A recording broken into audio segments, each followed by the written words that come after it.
Good evening again. The sixth and most serious coup attempt against Philippine President Corazon Aquino appears to be fizzling. Hundreds of rebel troops abandoned the TV station and military bases they seized after American jets roared over Manila today.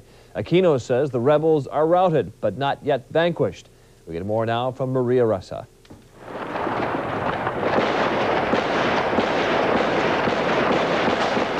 Rebel helicopters repeatedly bombed the Philippine Constabulary headquarters at Camp Crame Friday afternoon. Soon after, U.S. Marines landed at the U.S. Embassy as a line of defense against the rebel soldiers. U.S. warplanes joined the battle to save President Corazon Aquino's elected government. Once more, two Pacific democracies stand shoulder to shoulder in the defense of freedom.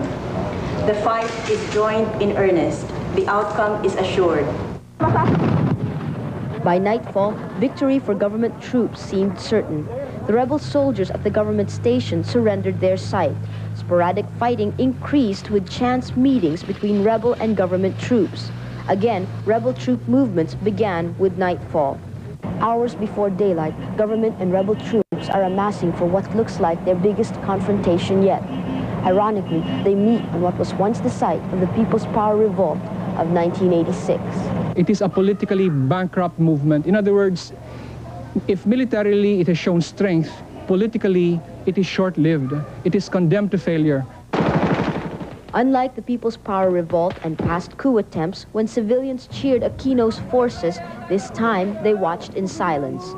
Thousands fled neighborhoods around the military garrisons. Much criticism has been thrown against Aquino's government. Her latest decision to ask for U.S. support has Filipino nationals up in arms. They claim this will severely hamper the country's bargaining position in the upcoming basis negotiations. The Philippines hosts the largest U.S. military facilities overseas. But others say the picture is much larger. But the bottom line is, do you want a civilian government or do you want a military government? And for most people, the bottom line is, no, we don't want to be under a military government again. Ressa, CNN, Manila. Military officials won't say whether troops and equipment from U.S. bases here in Washington state were involved in putting down the coup attempt. Fort Lewis officials say they cannot discuss anything dealing with any contingency-type operation. Well, this is a tough time for people with family and friends in the Philippines. The coup attempt has left them fearful for their loved ones' safety.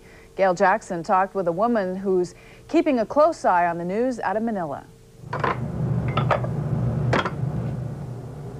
While Beatrice Lazaro worked in her small store today, her mind wasn't in Seattle, but thousands of miles away in the Philippines.